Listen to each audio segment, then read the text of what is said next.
Before we get started, I just wanted to go over a few logistical details. My name is Supriya Pandey, and I'm a senior global consultant at Amritt.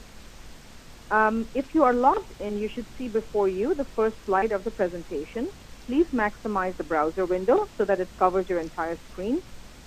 You will also see a webinar applet on the side, which will allow you to send us questions throughout the session.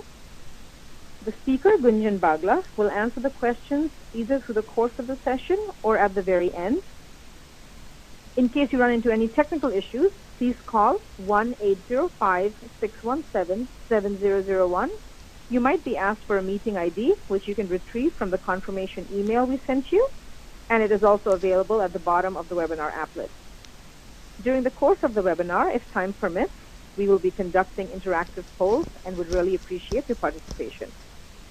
If there are any questions after the webinar, please feel free to email us at usa@amritt.com.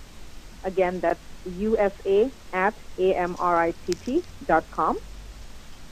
I now want to go ahead and introduce our speaker today, Gunjan Bagla. Gunjan, in fact, just had an article in Aviation Week last month about selling into the Indian defense market. So before I read his bio to you, I just want to let you know that if any of you are interested in that article, please send us a quick email and we will send you a link to that article. Gunjan Bagla is the managing director of Amritt and has over 25 years of industry experience in marketing and sourcing.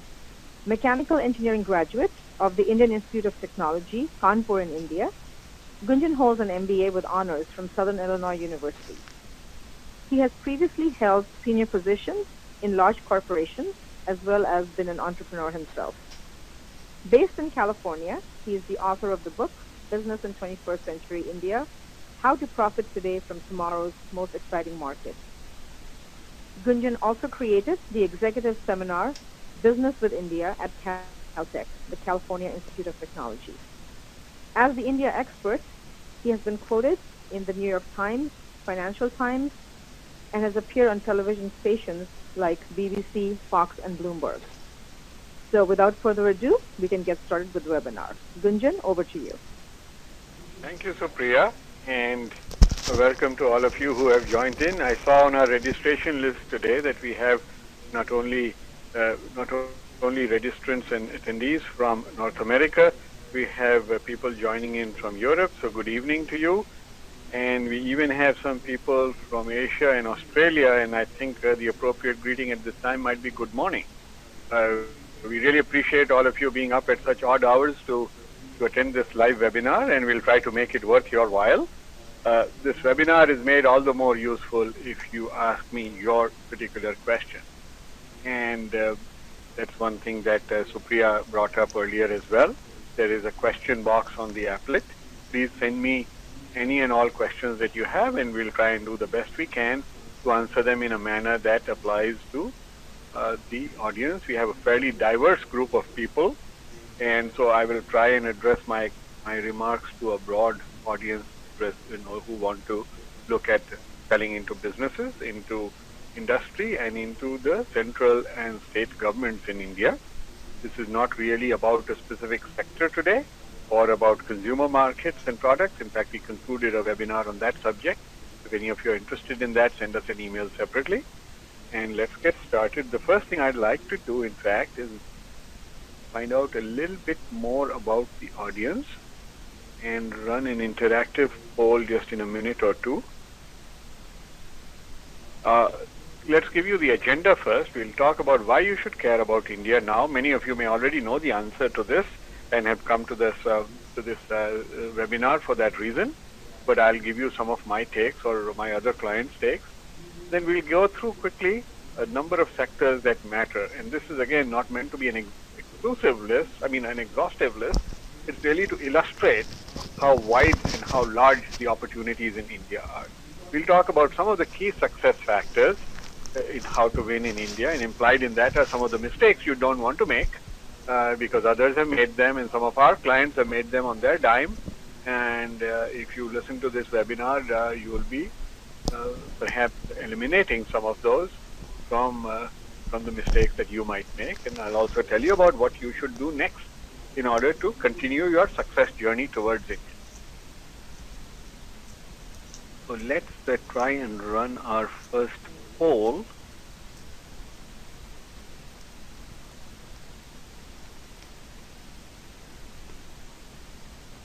I want to get a sense of what is the extent of your India sales today.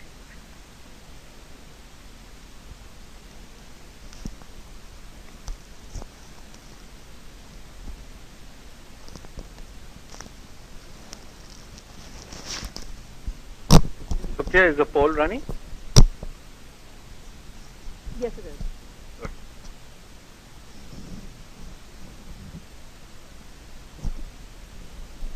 So the question I want you to answer is, what is the extent of your India sales? And the choices are none or minimal. India represents less than 10% of my overall business, for my business unit if you're in a large company, or more than 10%. This is again just for me to get a barometer on the nature of the attendees today. There are clearly companies operating in the US today who are getting 40 to 60% of their sales in India, and I'll give you one such example later on. Right now I'm just trying to get a barometer read. This is also a good time, if you've already taken the poll, to send any questions that are on your mind about things you don't know or don't understand about India. There's no such thing as an inappropriate question. So ask me whatever it is that is on your mind that worries you or concerns you about doing business in India, and we'll take our best stab at it.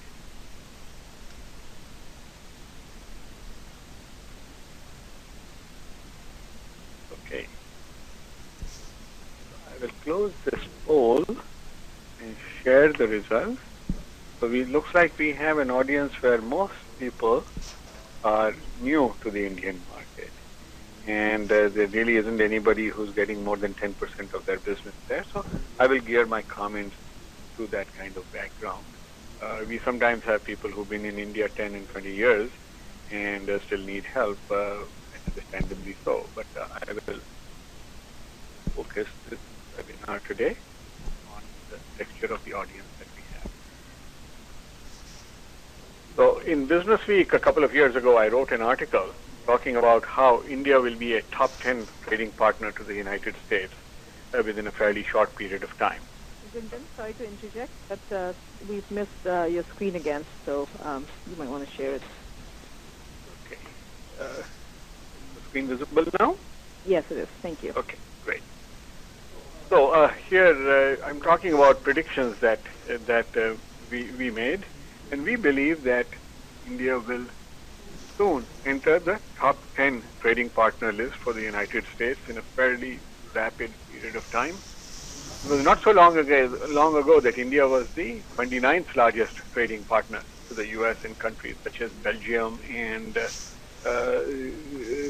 far smaller countries ahead of India. That situation is changing rapidly as two-way trade between the countries continues to rise.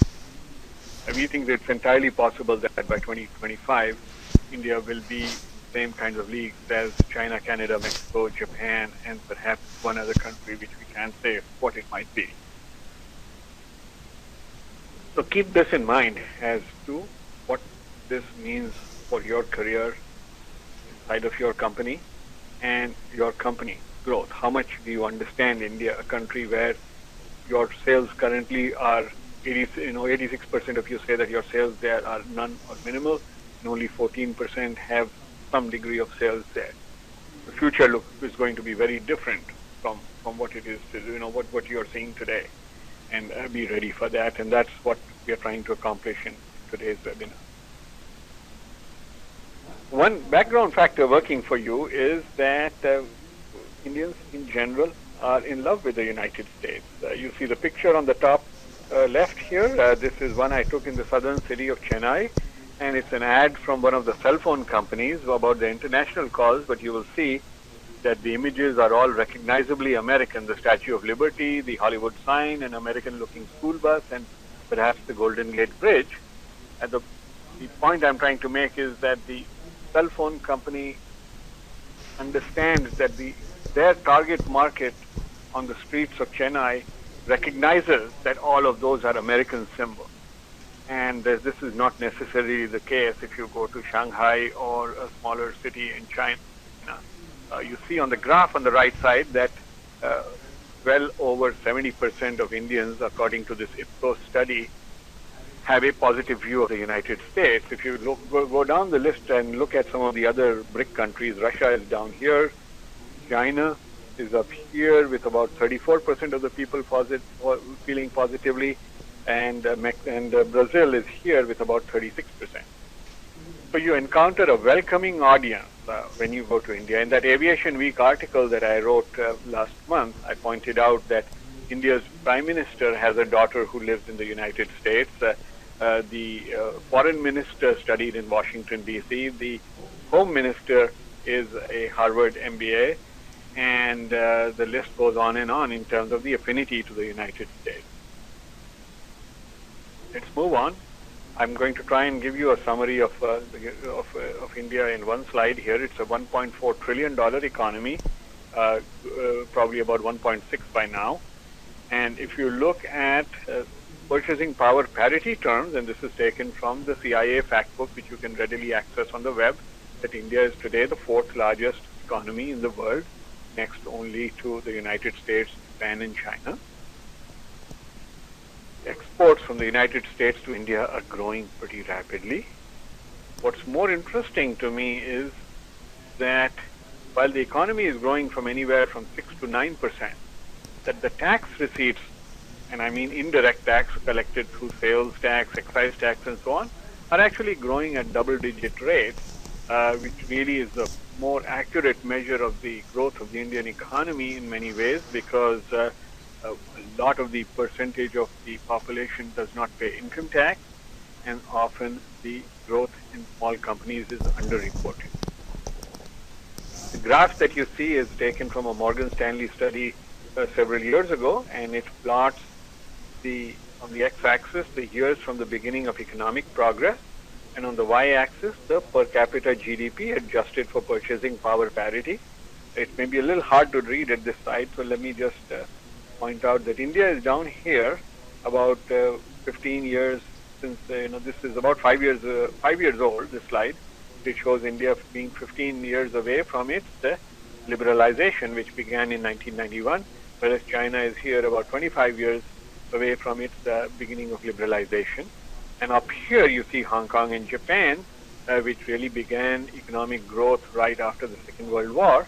And what it's showing is that there's a predictable pattern where growth is slow at first and then accelerates dramatically and then only stabilizes once it begins to approach Western levels.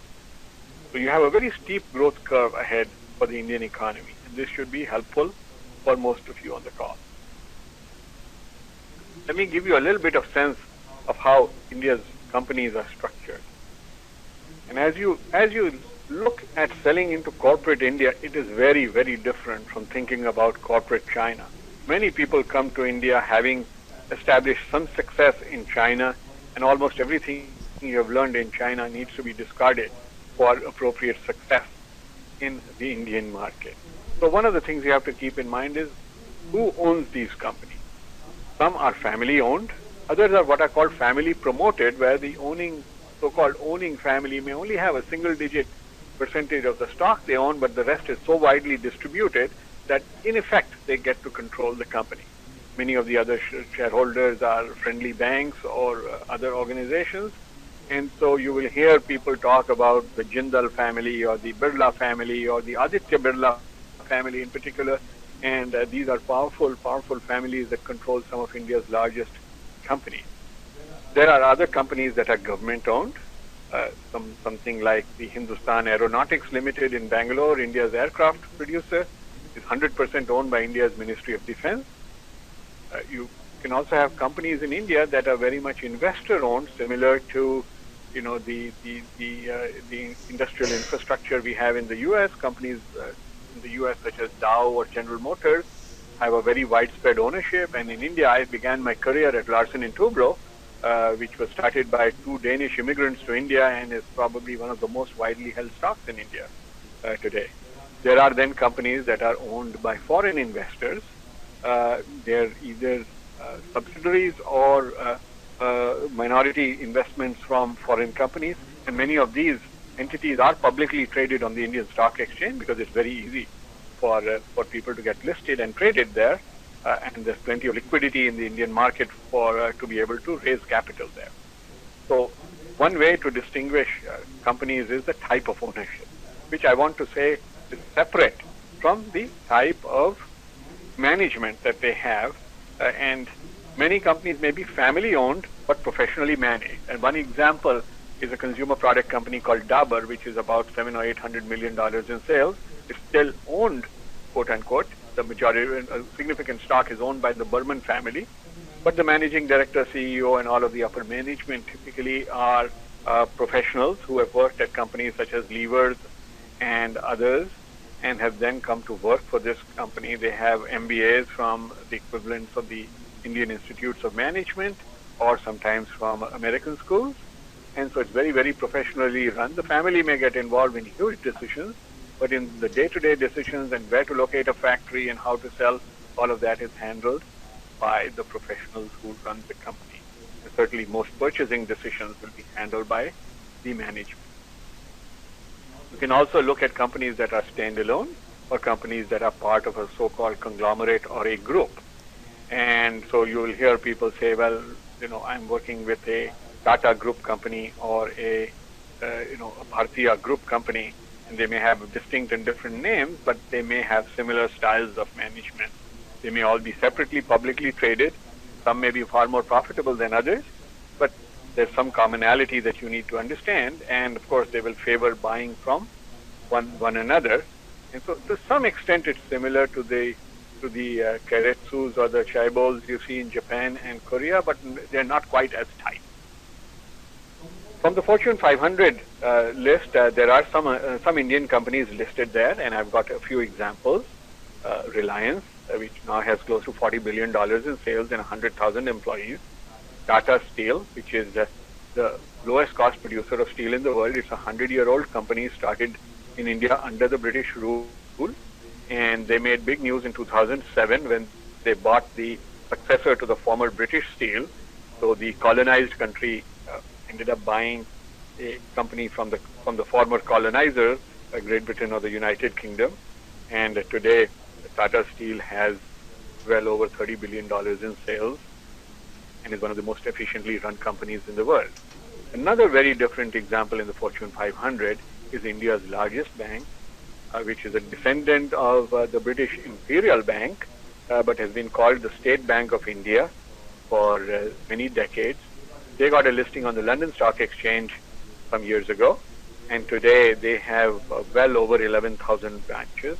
They are not India's most profitable bank because they have a significant ownership from the government and take it upon themselves by government dictate to provide low-cost loans in rural areas, many of those which never get collected. So the most profitable bank in India is actually ICICI Bank. It used to be government-owned, but now pretty much run privately. On the Fortune 500 in India, you also have many government-owned public sector undertakings that have some degree of stock ownership from the public at large.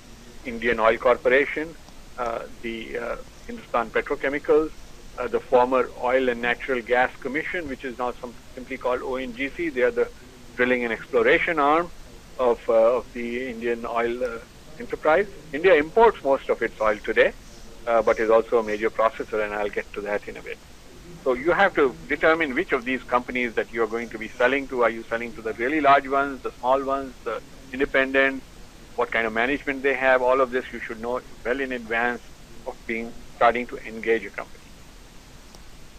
Let's talk very briefly about Amritt. Here's a picture of me by the Taj Mahal, and these are visiting American executives as part of a trade mission that I was involved in. And I'm right here in the middle.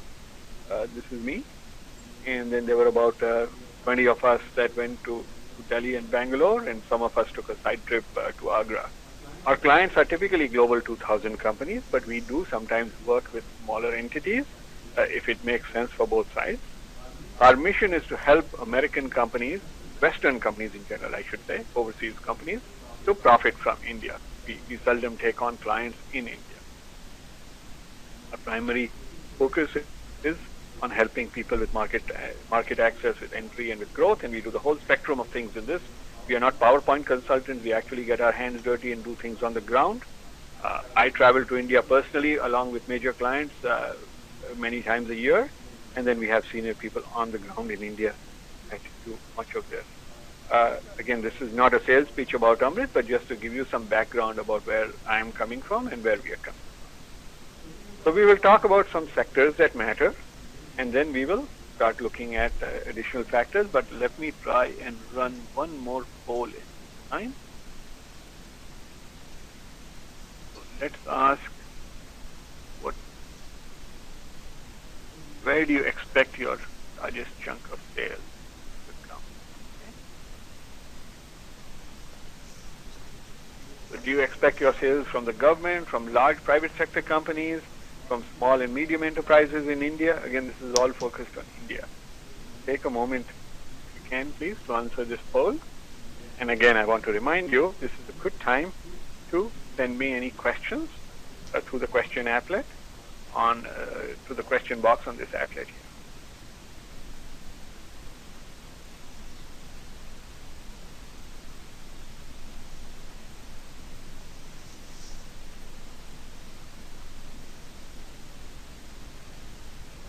I do encourage everyone to participate in the poll. Your results, your names and your companies are not shown in the results. It's just an aggregate level. So you won't be giving away any secrets by participating in this poll.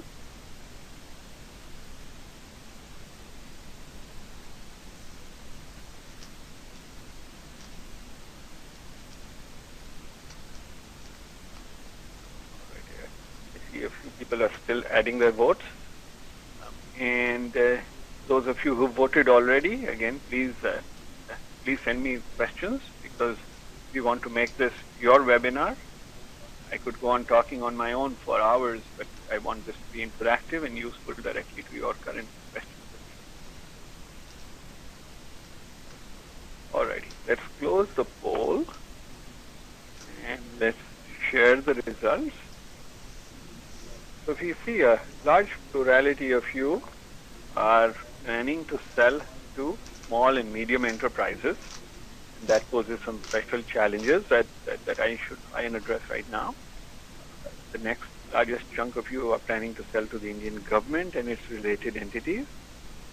And some of you are planning to sell to large private sector companies. Let's talk a little bit about small and medium enterprises. As in the United States, small and medium enterprises make up the bulk of the Indian economy. And some of the small ones are really micro, and some are far more micro than they need to be for various reasons that are unique to India. This is a point that I do want to emphasize. If you go into a family-owned type of enterprise, you may find that the individuals involved in the company may own 4, 5, 10, or 20 separate companies. And each of them may have, say, 80 or 90 employees, and they are staying below a certain threshold. Or you may find another configuration where several of them have 400 and something employees and nobody goes above 500. There are many reasons people do this. Most of this having to do with government regulations. There are certain kinds of rules that kick in when you exceed a certain size. And those who want to avoid the purview of additional inspection and rules try to set up interrelated companies so that to the extent possible, they can forego the additional oversight and responsibility that comes with a larger size. So be careful when you look at these small and medium enterprises. Sometimes you may think that you are pitching to company A and company B in the same city, and you might think you have two prospects, when indeed you really have one prospect, because behind the scenes, both of those companies are essentially controlled by the same individual. And you may find the negotiation to go a little bit differently once they recognize that you understand those interrelationships. These interrelationships can sometimes change as as families evolve, people get married, people inherit. So it's always a moving target, but it's something that's important to understand. In the medium-sized companies, you need to examine whether they are so-called listed or not, which means that they are publicly traded or not. One of the terms that confuses many Americans is the so-called private limited company versus a public limited company.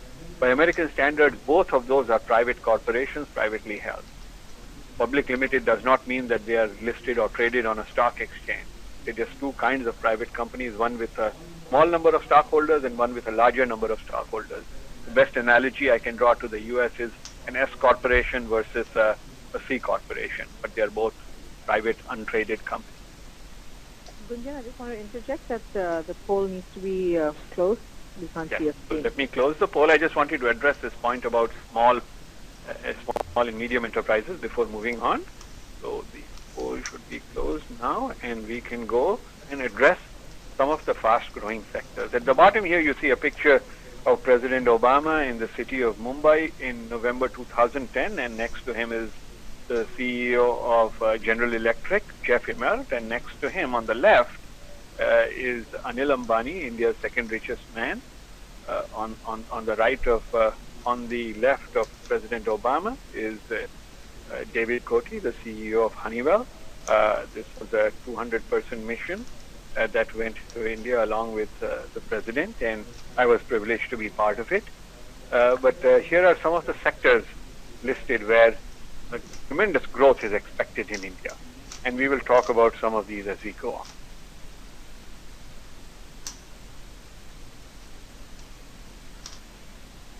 Here's a great success story from a few years ago. The state of Gujarat is on the western side of India, and on the coast of Gujarat is a city called Jamnagar.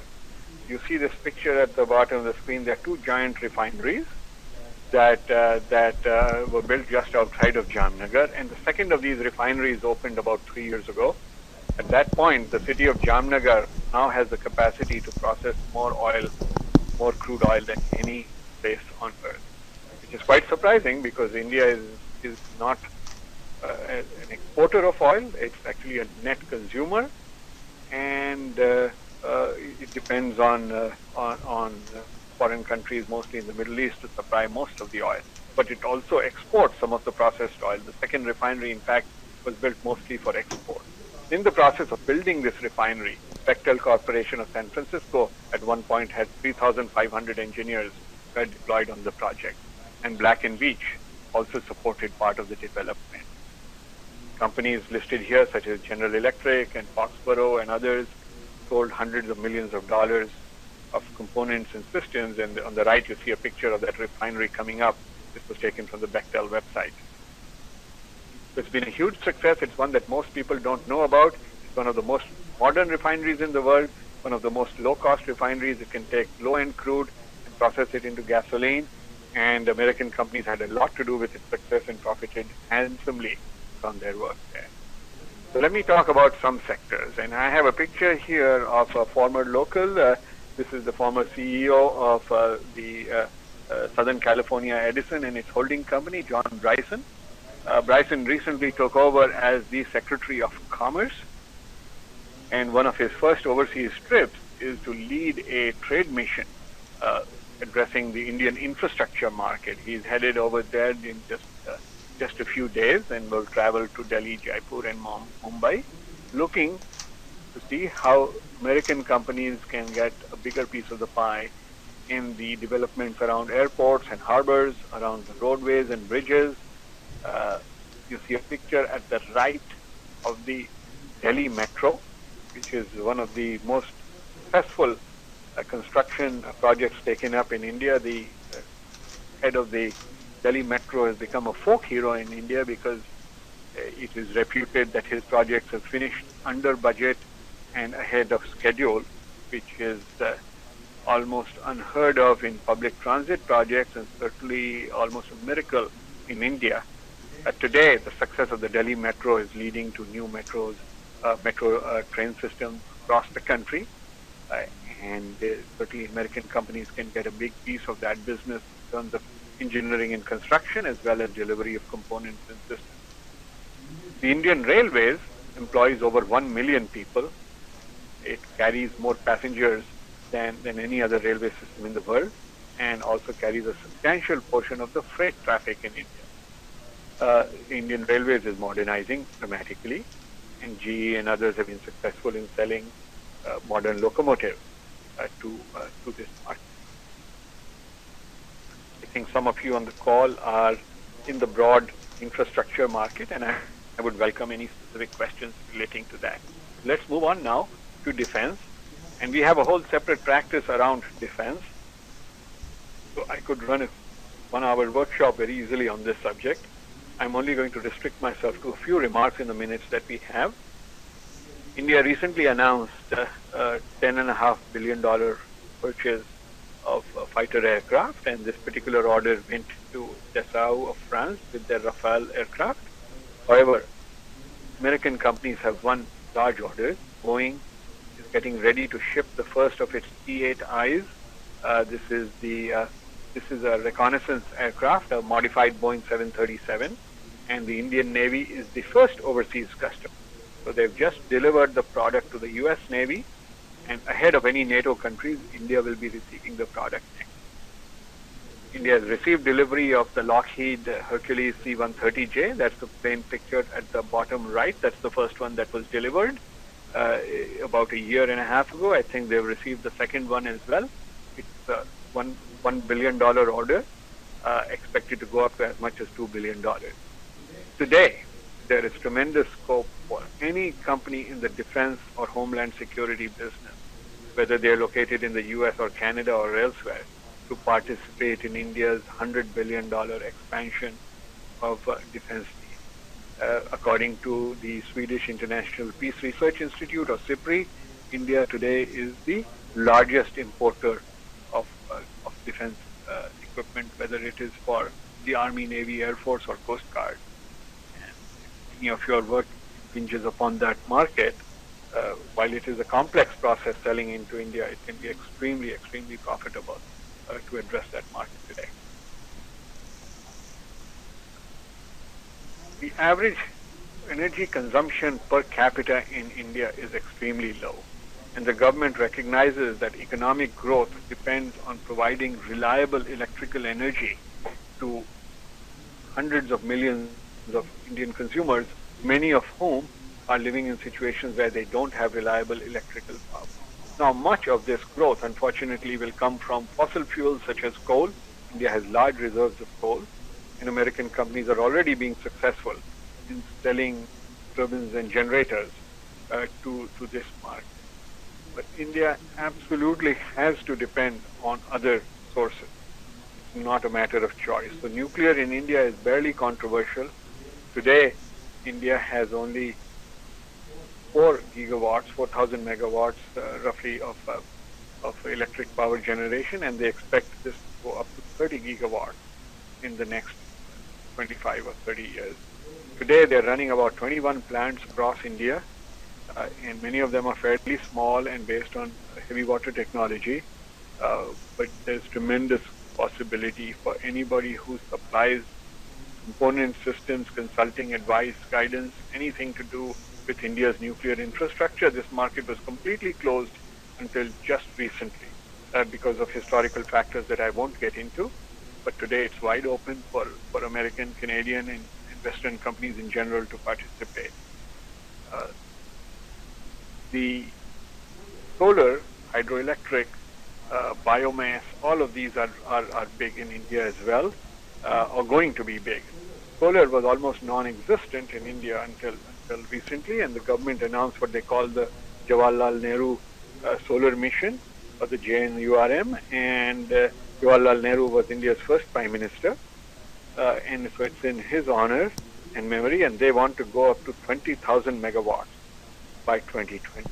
The state of Gujarat announced what they said would be the world's largest solar farm that they are building, and Rajasthan has, the neighboring state, which is largely a desert state, has also announced some fairly large solar farms.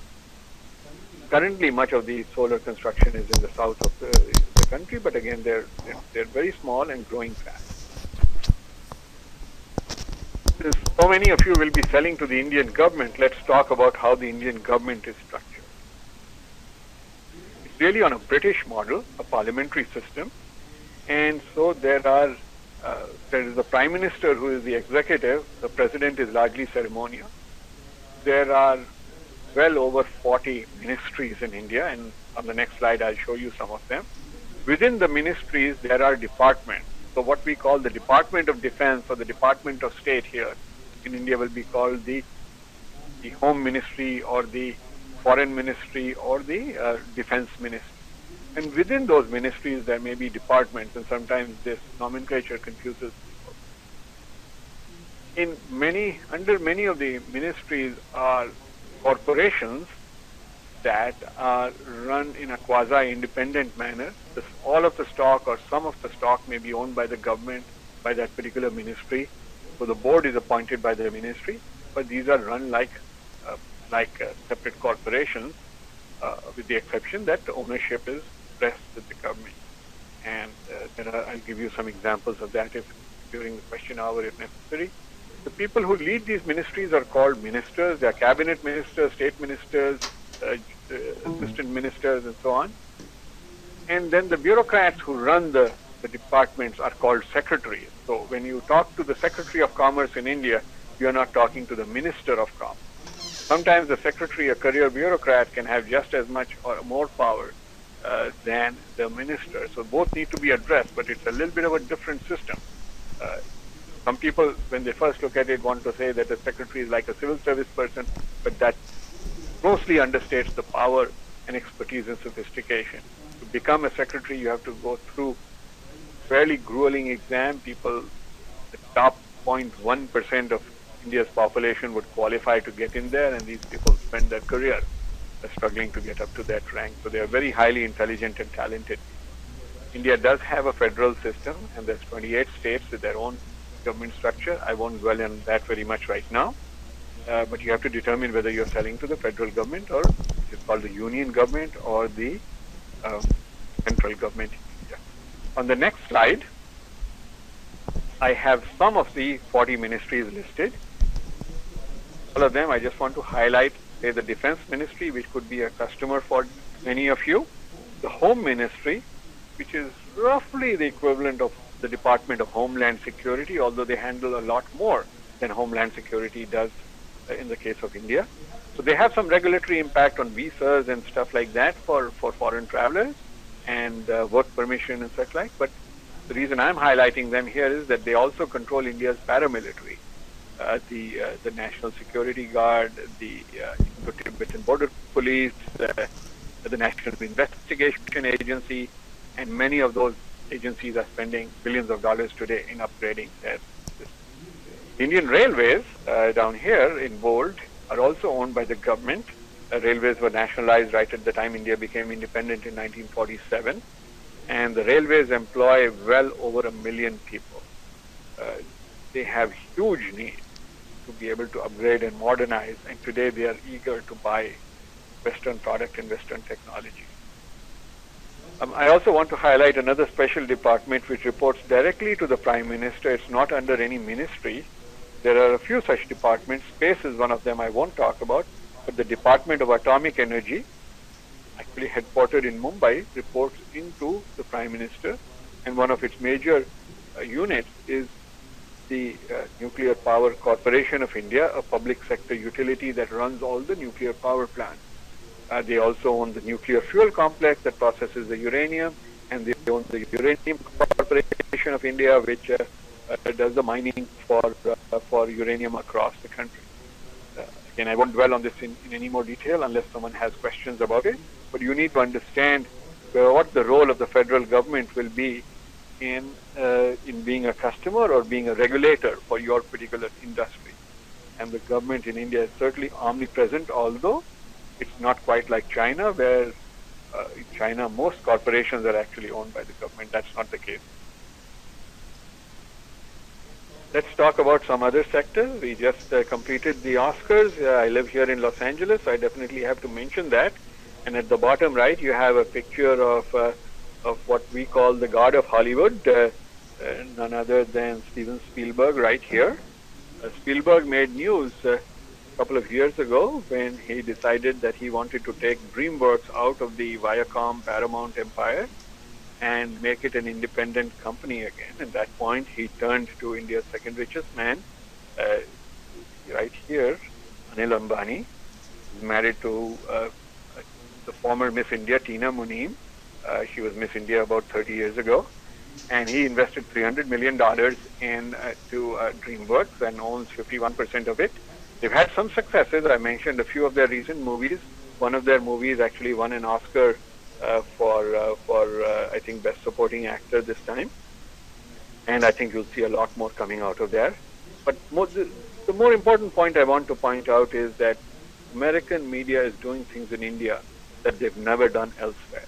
Warner Brothers and Disney and others are producing content in India for the Indian audience. So they are hiring Indian actors, Indian writers, Indian directors, but then adding a Hollywood flair to it. And it's quite an interesting thing. This is not something Hollywood is used to doing. They're starting to have some success with it. And if you serve the entertainment business in any way, or if you're a content producer yourself, I think it's good to observe what's happening, how success in India will be laid out. The media business is extremely important in India. And it's no surprise that the biggest superstar of all, Lady Gaga, decided to make a trip to India. And like most Western celebrity females, when she arrived in India, she decided to wear a sari, although she wore a sari in this picture in a way that I've never seen an Indian woman wear one. But that's Lady Gaga for you.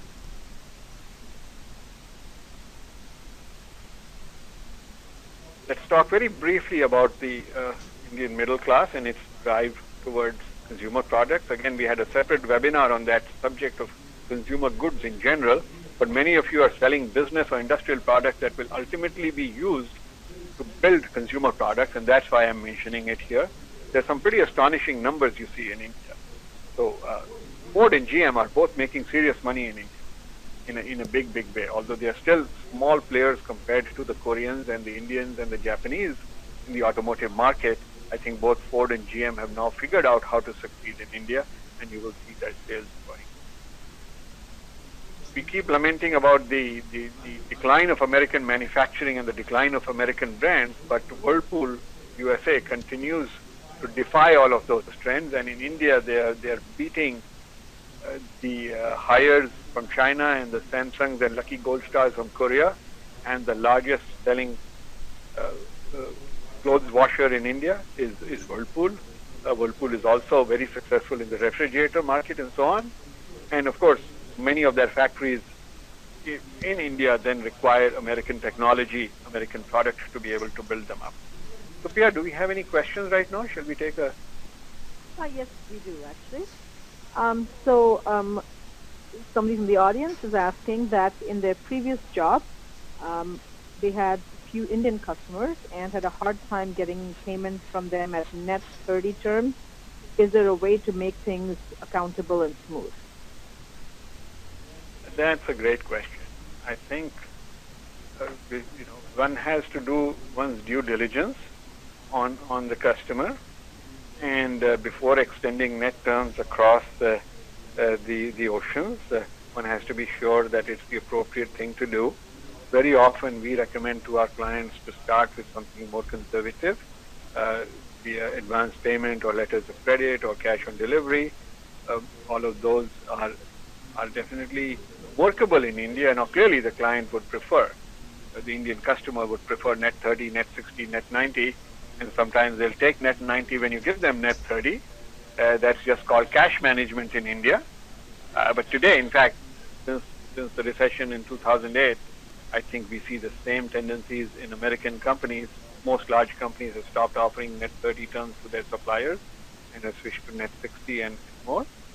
So this factor is not unique, I think, in India. What might be unique is that you might end up offering net terms to a company that does not deserve them, and you can't just turn to a Dun & Bradstreet or the equivalent to be able to get that information. You need due diligence on the ground about the company, its management, its practices, and you need sensing devices to be able to tell you about changes on those. Depending on the kind of business or volume of business you're doing, that can be a little more involved to do in India, but it's well worth it if you're dealing with significant sums. Is there another question at this time from the audience, or Supriya, shall we wait? Yeah, we do. How can we tap into the right customer pool? Most of the time, we land up talking with traders. I would need to know what kind of business this particular company is in, but we almost never get into a consulting engagement with a client without going all the way to the end customer and then working our way backwards from there. In many markets, using an intermediary, a trader, a distributor, a reseller is appropriate, but before you determine which ones you want to talk to or what role they have, it's important to find out where the product or service ultimately ends up and what is the dynamic going on in that individual, that company, that state government's mind. Then work your way backwards from there to see which traders, which intermediaries, which distributors make sense, and how are they adding value. Are they simply marking up the product and receiving orders and expecting you to do all the heavy lifting? Or are they adding value? Are they bringing you customers that you might never have received otherwise, and where they'll do better than others?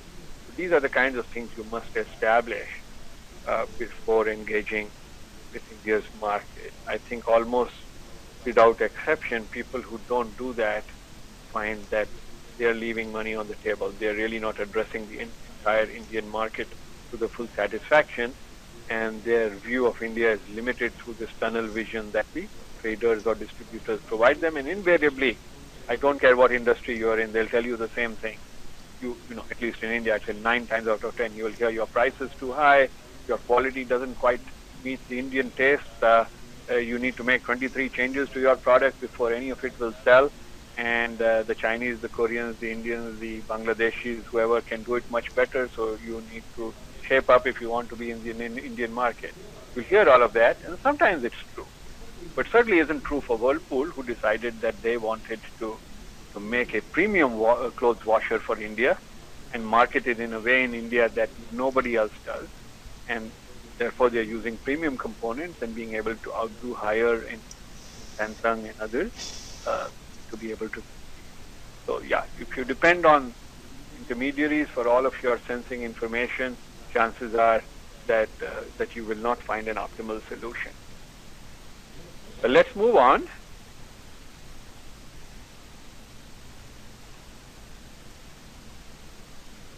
Let's talk a little bit about services. Now, people might say, what in the world would you do selling American services into India? And you might be surprised. Writing my book, I met the man who runs Western Union's business in India. India is Western Union's largest market. Company based now in the Denver, Colorado area. And essentially, they're no longer in the telegram business. What they do is electronic money transfer, typically in small amounts. But people who are working at the lower end of the spectrum who need to send money home.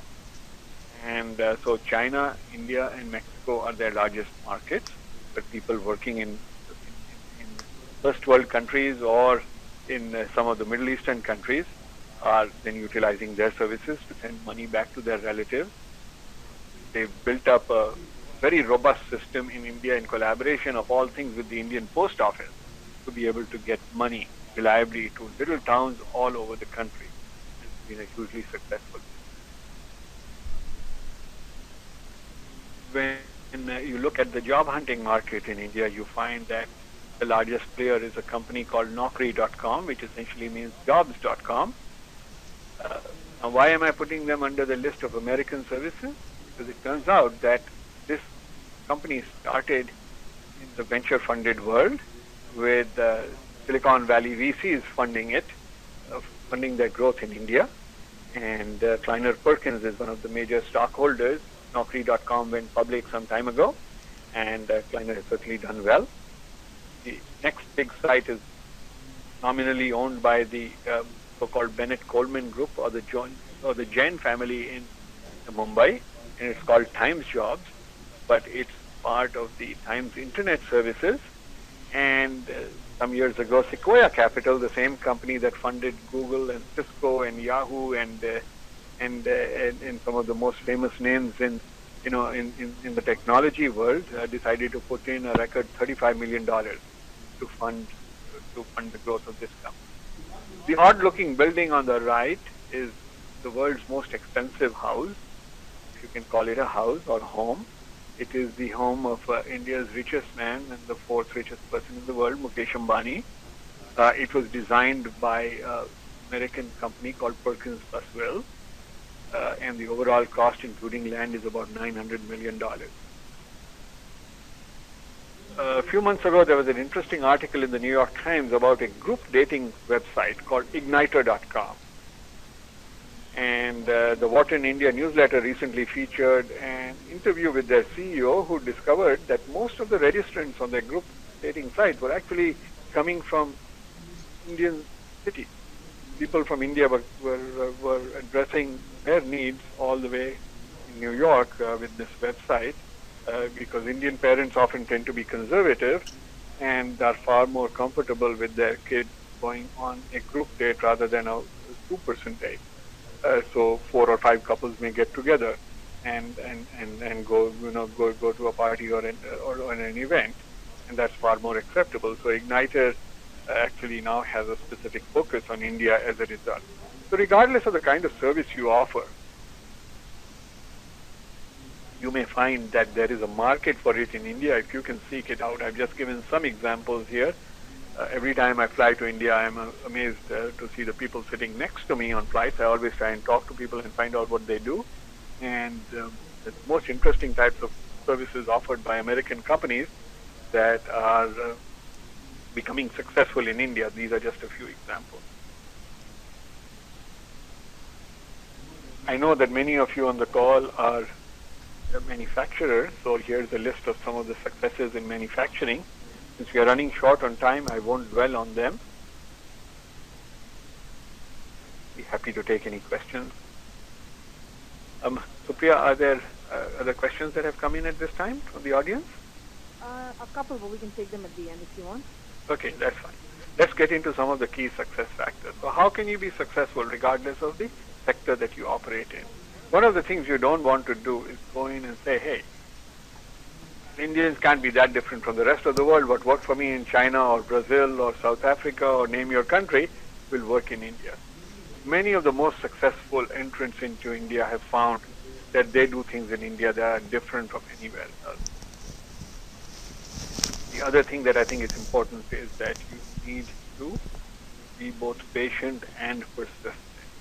There's a lot happening in India. The average Indian CEO is unhappy if his or her company is only growing at 15% per year. And so there's so much going on that you may need to put in a lot more effort to get noticed at first and to get your first few pieces of business. Many of you are new to India, as you mentioned in the poll, so I want to emphasize that don't give up too quickly. And the patience part of it goes along with it. You have to be persistent. You also have to take some time. But be aware, the last message I think is the most important one, that you can make lots of money in India. ExxonMobil is making billions of dollars in India with a very small staff. IBM today is doing dramatically well, offering its full range of services. Boeing has one of its largest backlogs of both defense and civilian aircraft from India, and Boeing's chief competitor Airbus received what they call the largest single order for planes from Indigo Air for the Airbus aircraft some time ago. So it's not just Boeing. Everybody in India, everybody who operates in India who takes the time to understand it can find serious success. So, let's talk about next steps a little. Okay. It does take time to learn about India, and you can never know enough. I am getting ready to go to India soon, and I know that I will learn things in India even though they call me an expert. I will learn things on this trip that I thought I already knew, and my learning will change. It will change me and will change my client. So you always have to be open to that. You either need to do a whole lot of preparation or you need to hire a seasoned advisor who understands both countries well. You can't hire a Washington lobbyist to guide you in India. They don't understand Delhi.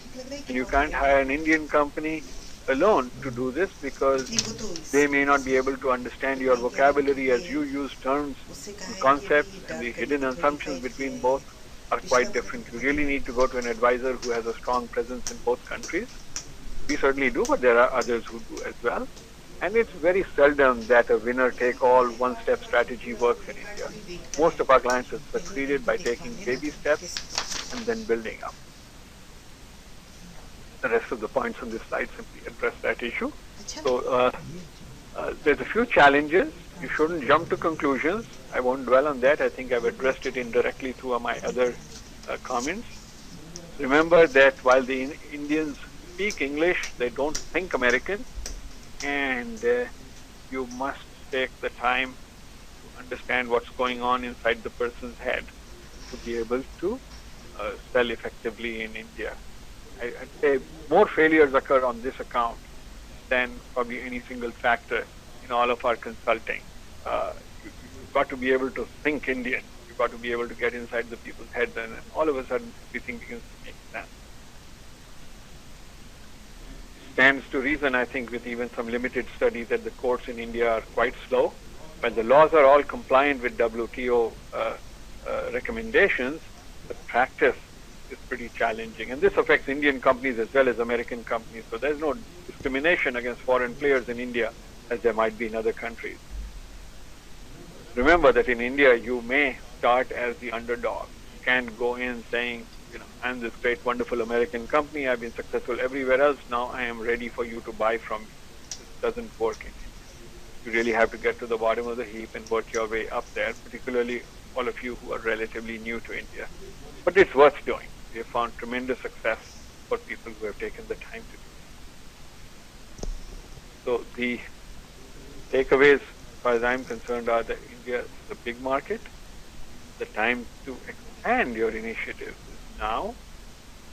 And while this will produce success for your companies, I think it's important for the individuals on the call. I speak fondly of my clients who worked with us for the last 4, 5, and 7 years, that eventually they become heroes within their company. Sometimes it takes a degree of evangelism and patience internally to the company before everybody gets to see the light. But when you do that, you find that you can really progress very rapidly in your career. I think it's something that is well worth doing for most of you on the phone. I think I've covered the points on this slide, so I won't dwell on them further. India will surprise you, and you've got to listen carefully. So Priya, can you tell me any last questions? I know we've run a little bit over today. Yeah, and I just wanted to let everybody know if there are any questions. This is kind of your last chance to send them in. I will start with the first question we have. Aaron is asking that we have an established dealer in India. Our growth goals will require more locations and possibly other partners. How should we do this? That's a great question. Often people come to us with this kind of mode where they've had some success, and now they're saying, shall we invest more in that relationship, or shall we find new relationships? The answer obviously depends on the situation. Our approach at Amritt is always to evaluate very carefully what has worked well with the current relationship, and then evaluate what are the limits of the current partner. The limits sometimes are set by the partner themselves, either consciously or unconsciously, or sometimes are set by the American player, again, consciously or unconsciously. If the limits have been set on the American side, we are the hard-nosed third parties who can bring that up and challenge our client and say, if you were only to change A, B, or C, you could double your sales.